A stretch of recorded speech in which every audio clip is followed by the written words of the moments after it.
Hello everyone. तो आज हम इस वीडियो में पढ़ने वाले हैं क्लास 8 साइंस की बुक का चैप्टर 1 का पार्ट 2। अब हम इसका पार्ट 2 पढ़ने वाले हैं। हमने पार्ट 1 में काफ़ी कुछ कवर कर लिया था कि एग्रीकल्चर प्रैक्टिस मतलब एग्रीकल्चर करना कब स्टार्ट हुआ था और क्रॉप क्या होती है। हमने 2 टाइप्स की क्रॉप्स पढ़ी थी और ये एग्रीकल्चरल प्रैक्टिसेस का हमने सिर्फ प्रिपरेशन ऑफ सॉइल पढ़ लिया था और टिलिंग प्लोइंग पढ़ ली थी। एग्रीकल्चरल इम्प्लीमेंट से हमें पढ़ना है। देखो इस चैप्टर मतलब ये चैप्टर जो है ना बहुत बड़ा है। चैप्टर ये बहुत बड़ा है और समझने वाला है। मतलब इसके अंदर समझना पड़ेगा। ये समझने वाला चैप्टर है। अब बिना समझे हमारा काम चलेगा नहीं, तो हमें समझना भी पड़ेगा। लेकिन जो वीडियो है वो ज़्यादा लंबी ना बने, इस चीज़ का भी ध्यान रखने के लिए 2-3 पार्ट बनेंगे इस चैप्टर के। तो मैं कोशिश करूँगी कि मैं जल्दी अच्छे से समझा पाऊँ। सबसे पहले समझो एग्रीकल्चरल इम्प्लीमेंट्स क्या होते हैं। एग्रीकल्चरल इम्प्लीमेंट्स देखो, एग्रीकल्चर मतलब एग्रीकल्चर में यूज़ होने वाले इम्प्लीमेंट्स मतलब टूल्स। एग्रीकल्चर में यूज़ होने वाले टूल्स। तो बिफोर सोइंग द सीड्स मतलब सोइंग क्या होती है पहले ये समझो। सोइंग होती है कि जो मतलब हम मिट्टी के अंदर बीज डाल रहे हैं उसको हम बीजों सीड्स को सो करना बोलेंगे, सोइंग। ठीक है। सीड की सोइंग करने से पहले ये ज़रूरी होता है कि जो सॉइल के अंदर क्लम्प्स होती हैं, बड़ी बड़ी गांठें होती हैं, उनको क्लम्प्स कहते हैं, उसको तोड़ दिया जाए ताकि हमें अच्छी फसल मिले। और ये बहुत सारे टूल से की जाती है। लेकिन जो मेन टूल्स हैं ना इस पर्पस के लिए वो है प्लो, हो और कल्टीवेटर। ये 3 मेन टूल्स हैं। तो हम इनका स्ट्रक्चर पढ़ेंगे। सबसे पहले इनका स्ट्रक्चर पढ़ लेते हैं। देखो प्लो मतलब ये ना एंशियंट टाइम से मतलब बहुत पुराने तरीके से यूज़ किया जा रहा है। टिलिंग ऑफ सॉइल मतलब सॉइल की टिलिंग क्या पढ़ा था हमने लास्ट वीडियो में कि सॉइल के मतलब जो भी सॉइल को लूज़ करना, और सॉइल का मतलब ये है सॉइल, ये ज़मीन है तो इसको इसके ऊपर की सॉइल को लूज़ करना और उलटना पलटना, इसको हमने टिलिंग पढ़ा था। तो अब जो है एडिंग, और ये क्या किस किस काम में यूज़ होता है। सबसे पहले तो ये एंशियंट टाइम से बहुत पुराने टाइम से यूज़ हो रहा है सॉइल की टिलिंग करने के लिए, खेतों में फर्टिलाइज़र यानी क्रॉप के अंदर खाद डालने में, वीड्स को रिमूव करने में। वीड्स हम आगे पढ़ेंगे, ठीक है, और चैप्टर में आगे पढ़ेंगे। और सॉइल को टर्न करने के लिए ये एक वुड से, लकड़ी से बनता है, और एक पेयर ऑफ बुल यानी 2 बुल यानी सांड, इसको क्या करते हैं ड्रॉ करते हैं यानी खींचते हैं। और कुछ एनिमल्स, दूसरे एनिमल्स भी खींच सकते हैं जैसे हॉर्स और कैमल। तो इट कंटेन्स मतलब इसके अंदर ना एक स्ट्रॉन्ग ट्रायंगुलर आयरन की स्ट्रिप होती है जिसको प्लोशर। देखो इसके अंदर एक आयरन की स्ट्रिप होती है, स्ट्रॉन्ग होती है वो और ट्रायंगुलर शेप में होती है, एक आयरन की स्ट्रिप जिसको प्लोशर कहते हैं। और जो मेन पार्ट है ना इस प्लो का, वो एक लॉन्ग वुड है जिसको प्लो शाफ्ट कहते हैं। ये इट इज़ हैंडल मतलब इसको हैंडल कहाँ से करा जाता है, दूसरा एंड मतलब इसको हैंडल करने के लिए एक दूसरा शाफ्ट होता है। और दूसरे एंड में क्या होता है कि बुल एक दूसरे, देखो ये ऐसे समझ नहीं आएगा, मैं समझाती हूँ। देखो ये एक यहाँ पे हैंडल होता है बड़ा सा, और एक यहाँ पे हैंडल होता है। यहाँ से तो जो फार्मर है, यहाँ से जो फार्मर है वो इसको पकड़ के कंट्रोल करेगा बुल्स को, ठीक है। और ये जो होता है ये उसके अंदर, ये मिट्टी के अंदर होता है। ये ट्रायंगुलर स्ट्रिप है जिसको प्लो शाफ्ट कहते हैं। और ये लॉन्ग वुड होती है, सॉरी ये लॉन्ग वुड को प्लो शाफ्ट और इसको प्लो शेयर कहते हैं। ट्रायंगुलर स्ट्रिप को ये मिट्टी के अंदर जाता है और सॉइल को टर्न करता है और लूज़ करता है, ठीक है। तो यहाँ से तो एक हैंडल है, यहाँ से वो फार्मर अपना हैंडल करेगा। और ये एक लॉन्ग वुड होती है जहाँ से बुल की नेक यहाँ पे रखी जाती है और दोनों बुल खींचते हैं और इसको इस हैंडल इस यहाँ पे इसको क्या कहते हैं, प्लो शाफ्ट कहते हैं, और इसको जो आयरन स्ट्रिप है उसको प्लो शेयर कहेंगे। ऐसे करके ये काम करता है। यहाँ एक हाथ में इस ये दिखाने रखा, तो यहाँ एक हैंडल इसके हाथ में होता है फार्मर के, और एक लॉन्ग वुड है, इसको हम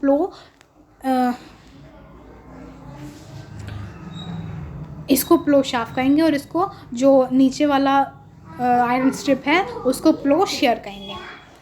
आई होप समझ में आ गया होगा आपको। और अब जो है यहाँ पे अपनी नेक रख के बुल्स अच्छे से जो है प्लोइंग करते हैं, ईजिली प्लो कर सकते हैं। अब the indigenous wooden plough is increasingly been, देखो अब पहले के टाइम पे एंशिएंट टाइम से यूज़ हो रहा है ना ये, पुराने टाइम से, तो अब जो है इसकी जगह पहले तो ये वुड का बनता था, लकड़ी का, लेकिन अब इसको आयरन यानी लोहे का बना दिया जाता है, और उसी को हम हो कहते हैं। मतलब अब जो ये लोहे का बन गया तो उसको नाम दे दिया गया हो।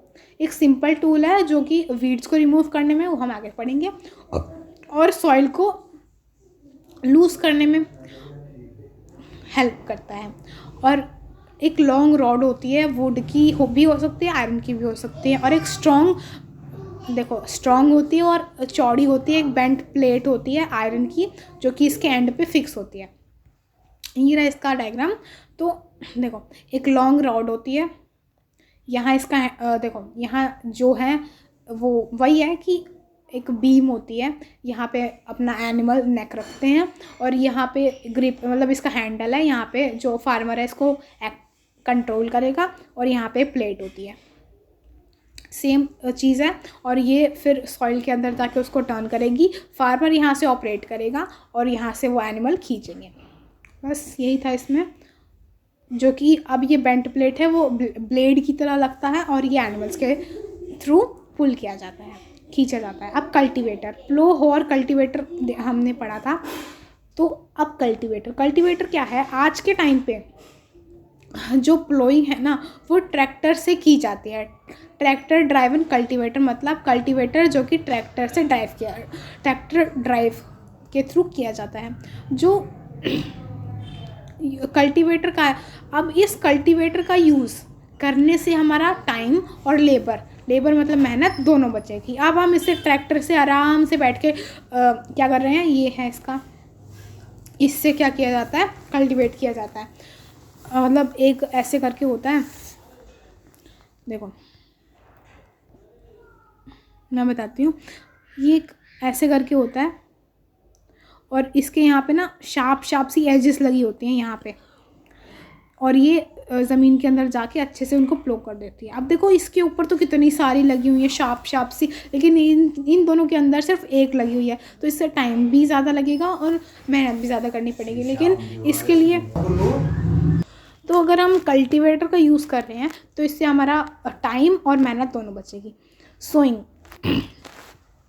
क्या होती है कि जब हम धरती के अंदर सीड्स को डालते हैं तो उसको हम सोइंग कहते हैं। सोइंग एक बहुत ज़्यादा इम्पॉर्टेंट पार्ट है क्रॉप प्रोडक्शन, मतलब क्रॉप को, किसी भी फसल को उगाने में सोइंग जो है बहुत इंपॉर्टेंट है, क्योंकि जब बीज ही नहीं डालेंगे तो हम तो क्रॉप कैसे उग जाएगी।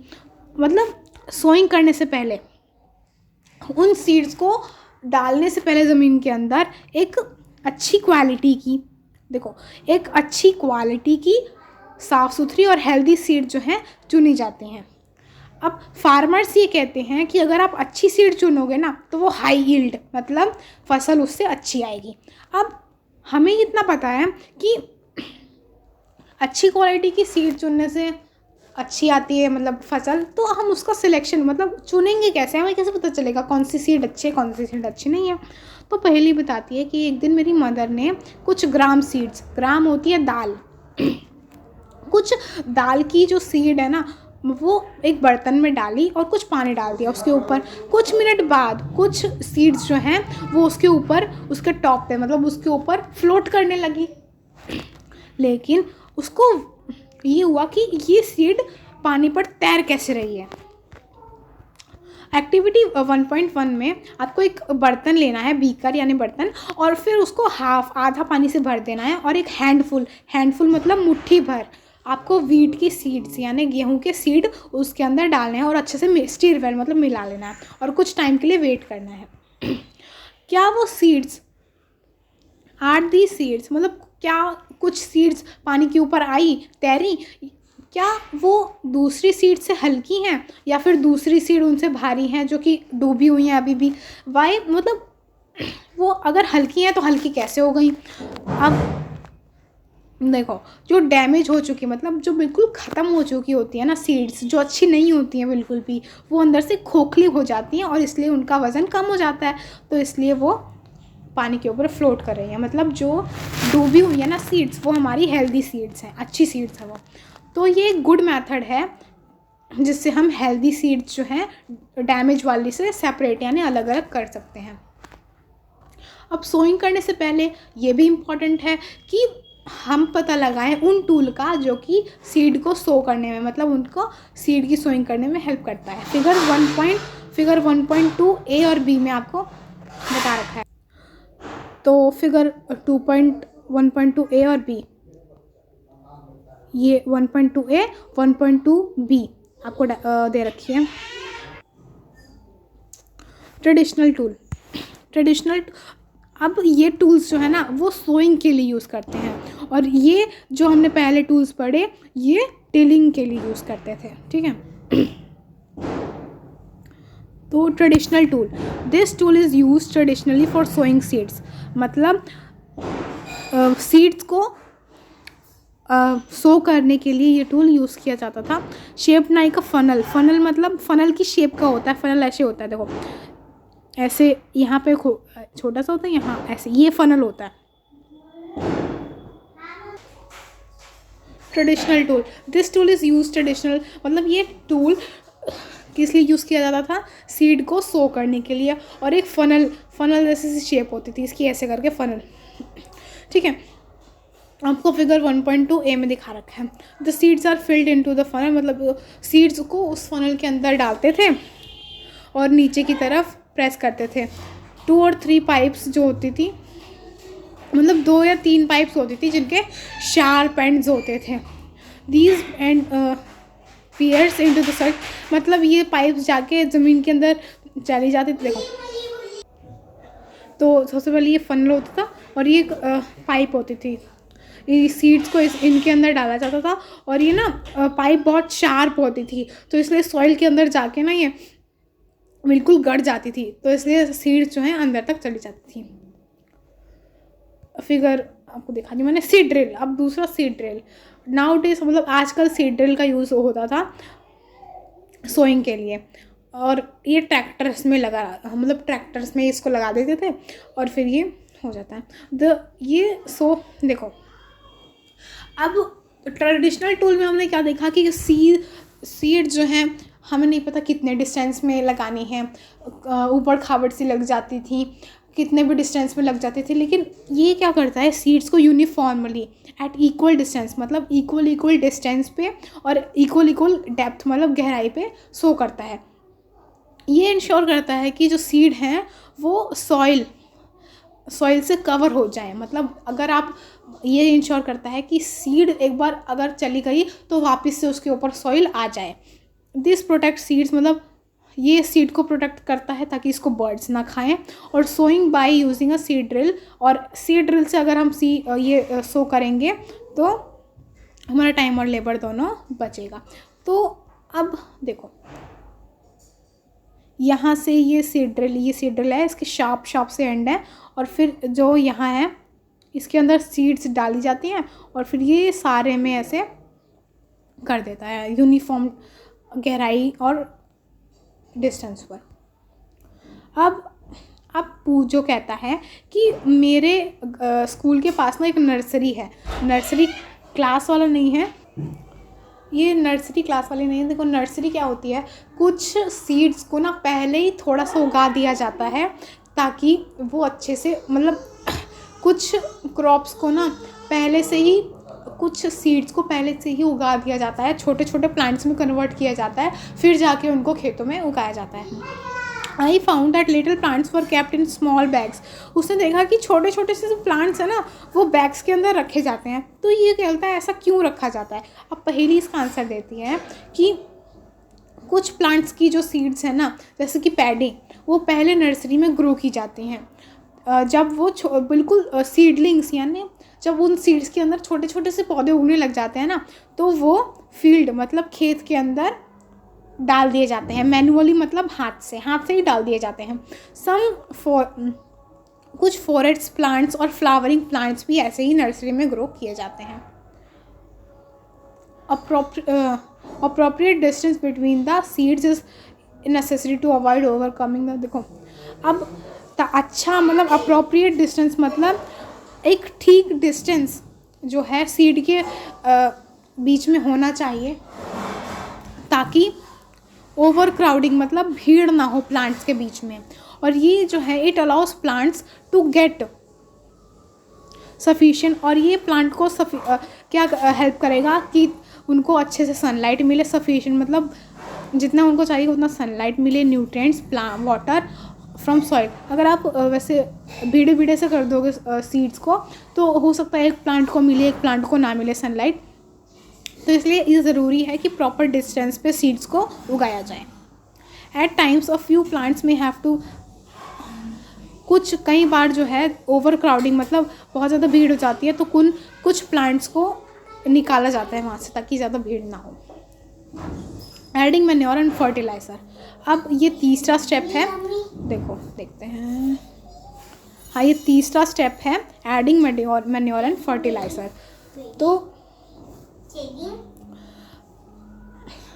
The substances which are added to the soil in the form of nutrients. देखो मैन्योर एंड फर्टिलाइजर्स होता क्या है, मैन्योर एंड फर्टिलाइजर समझेंगे। जो substances which are added to, जो सब्सटेंसेस सॉइल के अंदर डाले जाते हैं न्यूट्रिएंट्स के फॉर्म में, ताकि जो क्रॉप की ग्रोथ है हेल्दी हो, उसको फर्टिलाइज़र या फिर मैन्योर, मतलब बेसिकली ये क्रॉप की हेल्दी ग्रोथ के लिए सॉइल के अंदर डाले जाते हैं। मैंने पूछा कहता है मैंने एक हेल्दी क्रॉप देखी, मतलब बहुत हरी भरी सी फार्म के अंदर क्रॉप देखी मेरे पड़ोसी, मतलब मेरे पड़ोस के गांव में, मतलब पड़ोस के खेत में। द प्लांट्स बहुत ज़्यादा, देखो एक जगह तो बूझो देखते हैं कि बहुत खूब हरी हरी घास है, अच्छी फसल है, और दूसरे में देखा कि बहुत जो प्लांट्स हैं वो बहुत ज़्यादा वीक हैं। तो ऐसा क्यों होता है कि कुछ प्लांट्स दूसरों से बेटर होते हैं और कुछ प्लांट्स दूसरे से बेटर नहीं भी होते हैं। सॉइल सप्लाईज मिनरल्स, मतलब सॉइल क्या करता है कि बहुत सारे मिनरल्स और न्यूट्रिएंट्स जो हैं क्रॉप प्लांट्स को देता है। ये न्यूट्रिएंट्स जो हैं उनकी ग्रोथ के लिए बहुत ज़्यादा इंपॉर्टेंट होते हैं। बहुत सारे एरियाज़ में फार्मर्स क्या करते हैं, तो मतलब कई एरिया में फार्मर्स क्या करते हैं कि एक क्रॉप के बाद दूसरी क्रॉप जो है उसी फील्ड पर, मतलब एक खेत में एक क्रॉप के बाद दूसरी क्रॉप उगाते जाते हैं। तो इससे क्या होता है कि फील्ड जो है ना, मतलब कभी भी वो अनकल्टिवेटेड या फिर फैला, मतलब इससे क्या होता है कि कभी भी उस खेत को खाली नहीं छोड़ा गया। मतलब एक के बाद एक जब आप क्रॉप उगाओगे तो खाली कहाँ से होगी वो, तो इससे उस क्रॉप को कभी भी खाली छोड़ा नहीं गया। तो अब उन न्यूट्रिएंट्स का क्या होगा, इमेजिन करना है आपको। देखो कंटिन्यूस कल्टीवेशन, मतलब अगर हम एक के बाद एक कल्टीवेशन करते जा रहे हैं क्रॉप्स की, तो उससे क्या होगा, सॉइल को पुअर इन न्यूट्रिएंट्स, मतलब सॉइल के अंदर न्यूट्रिएंट्स कम हो जाएंगे। इसलिए जो फार्मर्स को क्या करना पड़ता है, मैन्योर खाद जो है अपनी फील्ड के अंदर डालनी पड़ती है, ताकि उनकी सॉइल फिर से न्यूट्रिएंट्स, मतलब उसके अंदर सॉइल के अंदर दोबारा से न्यूट्रिएंट्स आ जाएं। This process is called manuring. इस प्रोसेस को मैन्योरिंग कहते हैं। मतलब जब हम सॉइल को न्यूट्रिएंट्स के लिए उसके अंदर मैन्योर या फिर फर्टिलाइज़र डालते हैं, तो इस प्रोसेस को हम मैन्योरिंग कहते हैं। इम्प्रॉपर और इनसफिशिएंट मैन्योरिंग, मतलब अगर हम अच्छे से नहीं मैन्योरिंग कर रहे हैं प्लांट्स में, तो वो प्लांट्स वीक मतलब कमज़ोर हो जाएंगे। मैन्योर एक ऑर्गेनिक सब्सटेंस होता है जो कि हमें decomposition of plant and animal waste, manure क्या होता है, एक ऑर्गेनिक सब्सटेंस है जो कि हमें प्लांट या एनिमल वेस्ट के डिकम्पोजिशन, मतलब डिकम्पोजिशन क्या होता है कि जब प्लांट और एनिमल का वेस्ट बहुत ज़्यादा टाइम तक सॉइल के अंदर रखा जाता है तो वो अपने आप ही क्या बन जाता है, खाद बन जाता है। फार्मर्स जो है प्लांट और एनिमल वेस्ट को गड्ढों के अंदर जो है दबा देते हैं सॉइल के अंदर और उनको डिकम्पोज होने के लिए छोड़ देते हैं। जो डिकम्पोजिशन है वो कुछ माइक्रो ऑर्गेनिजम्स जो कि सॉइल के अंदर प्रेजेंट होते हैं उनकी वजह से होता है।